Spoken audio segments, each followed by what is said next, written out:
Olá, estudante da EJA, segunda etapa, quarto semestre, bem-vindo à nossa sexta aula, falando sobre fundamentos da genética. Agora que você já sabe quem foi Gregor Mendel e qual foi o seu objeto de estudo, quais as características desse objeto de estudo ele analisou, nós vamos nos aprofundar nos seus experimentos. Experimentos referentes à primeira lei de Mendel, também chamada, também conhecida como lei da segregação dos fatores, né? Porque de acordo com Mendel, cada característica é determinada por um par de fatores que se segregam, ou seja, se separam para a formação dos gametas, formando então gametas puros para cada fator.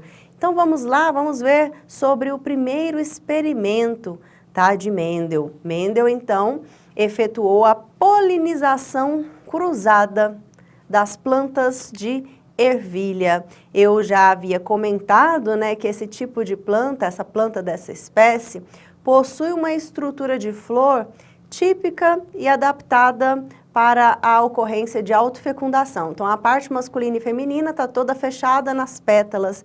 Então, o grão de pólen que contém o gameta masculino pode alcançar o estigma da flor, alcançando assim, então, o gameta masculino, alcançando o gameta feminino na mesma flor. Tá? E quando isso acontece, nós temos o que chamamos de autofecundação. Então, Mendel queria cruzar plantas diferentes, então ele fazia uma polinização cruzada, fazia de conta que ele era uma abelhinha e levava o grão de pólen de uma flor, de uma planta, para o estigma, para a parte feminina da planta, de uma outra flor, de uma outra planta, tá? Então, assim, ele fazia o que chamava de polinização cruzada. E vocês já sabem que ele fez isso entre plantas produtoras de sementes amarelas com plantas produtoras de sementes verdes, naquela geração inicial que ele chamou de P, geração parental. E como resultado, lembra o que ele obteve quando se cruza plantas de ervilhas de semente amarelas puras com plantas de ervilha de semente verde puras, obtendo F1, qual é a característica que é aparente, que é a única característica que aparece? Todas as sementes formadas, né, nessas plantas resultantes desse cruzamento são sementes amarelas. E o que acontece com as sementes verdes? É uma característica que desaparece em F1. Então, qual é a conclusão? Foi assim que Mendel concluiu que a cor amarela é dominante sobre a verde, tá? E os genes, né? Então, como a cor amarela é dominante, a gente vai usar a letra V, maiúscula, para mostrar que é dominante. E vamos usar a letra minúscula para a característica, né, recessiva. Mas por que V e não A, B, C, D? Costuma-se utilizar a inicial do nome da característica recessiva. A característica recessiva, nesse caso, é verde. Então, vamos usar a letra V, apenas isso. E vamos organizar novamente lá no nosso quadro de Punnett, como que ficam esses gametas, né, que são formados. Olha, a primeira lei de Mendel explica que há uma separação dos fatores para formar gametas. Então, esse tipo de planta com esse genótipo forma dois tipos de gameta, Vzão e Vzão, tá? Então, os gametas, ou seja, ou melhor, os fatores ou os genes se separam para formar os gametas. E a gente coloca eles aqui.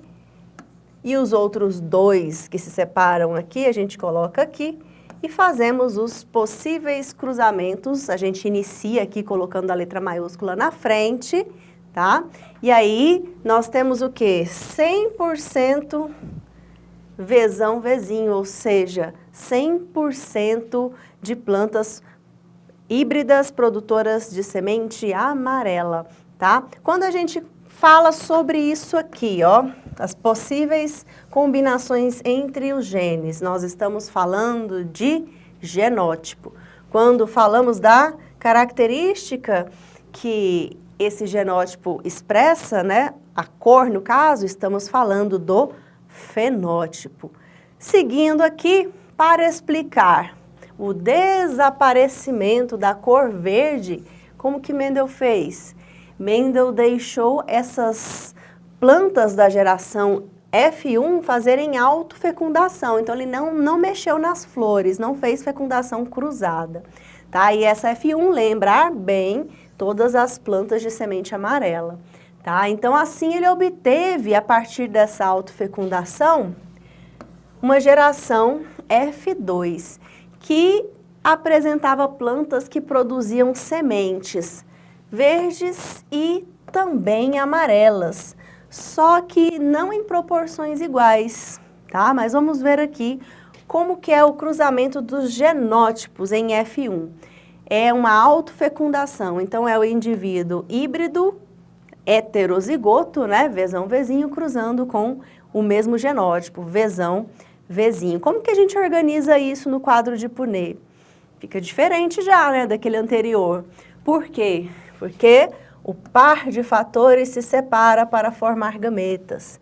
Esse indivíduo vai produzir dois tipos de gameta, gametas Vzão e gametas Vzinho. E aqui estão eles, tá? Aqui também acontece a mesma coisa, e aqui estão os gametas. Então, nós fazemos as possíveis uniões entre estes fatores, né? Então, nós vamos ter aqui, para cada 3 sementes amarelas, porque aqui é o genótipo que determina a cor da semente amarela, esse também e esse também. Nós teremos aí apenas um genótipo que determina a cor da ervilha verde, tá? E você deve estar pensando, professora, por que que aqui é amarela se eu estou vendo aqui o fator que determina a cor verde?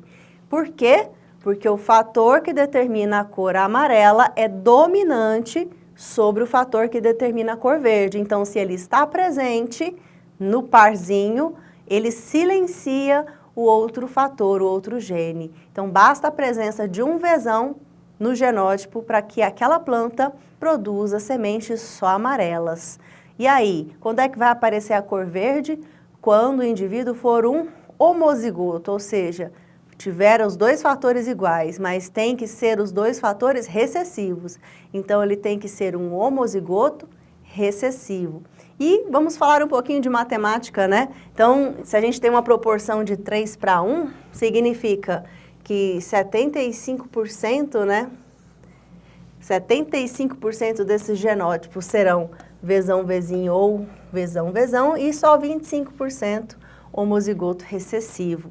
Tá? A gente pode dizer também, quanto ao fenótipo, né? 75% amarelas e 25% de sementes verdes. Então, só para a gente juntar tudo o que é que Mendel fez aqui, né? Então, tudo começa ali na geração P, a partir de sementes puras para determinada característica que ele vai analisar.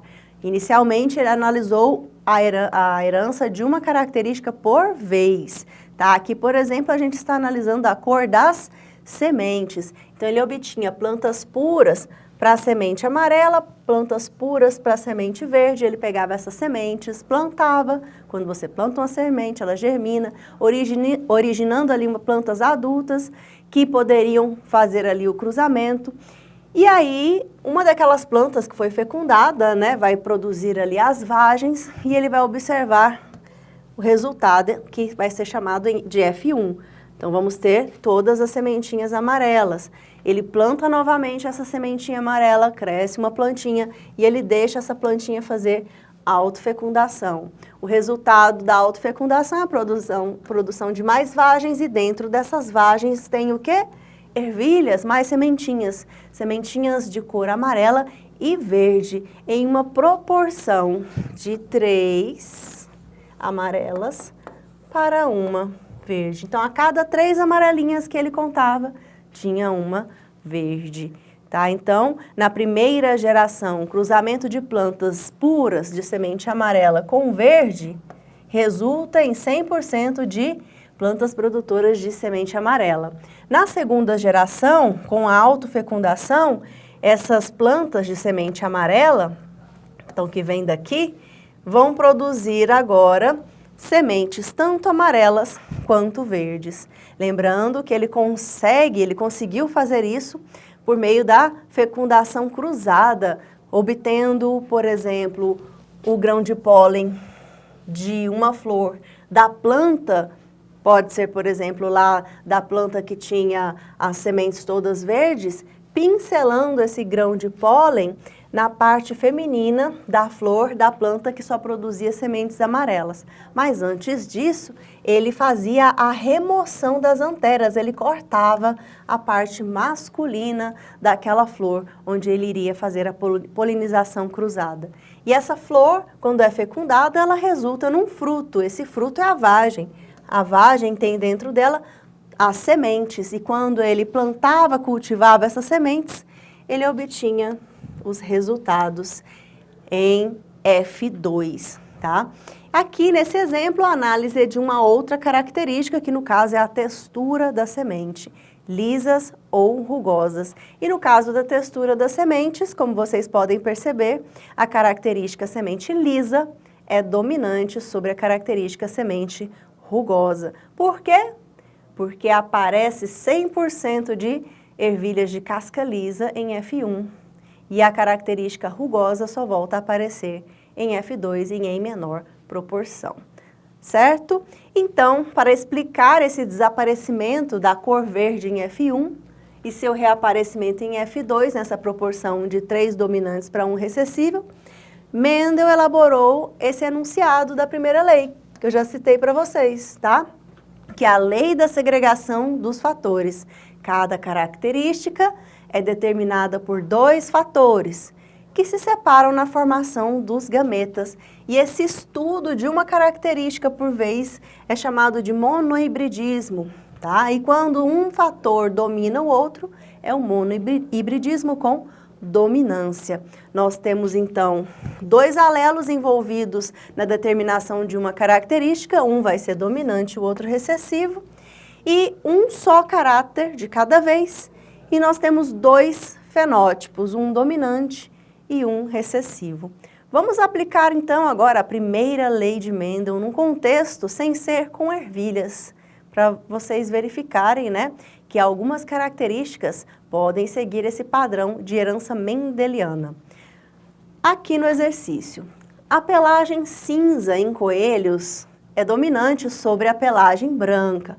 Os coelhos cinza podem produzir gametas com genes Bzão e Bzinho, enquanto os coelhos brancos só produzem gametas com genes Bzinho. Uma fêmea com pelagem cinza foi cruzada com um macho de pelagem branca pura. Quais os possíveis fenótipos e genótipos resultantes desse cruzamento? No caso da fêmea ser heterozigótica para essa característica, bom, eu já sei que o macho, cadê onde está falando? A fêmea com pelagem cinza foi cruzada com um macho de pelagem branca. Aqui o enunciado diz que o genótipo para a cor do pelo branco é Bzinho, Bzinho. A fêmea, ela é cinza, então ela é Bzão alguma coisa, mas esse alguma coisa tem como saber? Tem, o enunciado está dizendo que ela é um heterozigoto. Heterozigoto significa que o par de fatores é diferente, então eu tenho um dominante com um recessivo. Vamos fazer então esse cruzamento. Como que pode ser feito? Primeiro, com o primeiro, Bzão, Bzinho. Primeiro com o segundo, Bzão, Bzinho. Segundo com o primeiro, Bzinho, Bzinho. E segundo com o segundo, Bzinho, Bzinho. Qual que é a proporção genotípica? 50% Bzão, Bzinho, né? E outros 50% Bzinho, Bzinho. Aqui eu estou falando de genótipo, tá? Constituição dos genes. E qual que é a proporção fenotípica? Então, quem tem pelo cinza tem pelo menos um Bzão no seu genótipo. Então, esses aqui têm pelo cinza. Quem tem pelo branco é homozigoto recessivo, esses dois. Então, novamente, 50% de pelo cinza e 50% de pelagem branca, tá? Então, aqui eu estou falando de fenótipo, certo? Ok. Então, encerramos sobre a primeira lei de Mendel. Nas próximas aulas, vamos estudar sobre a segunda lei de Mendel. E até lá. Tchau, tchau.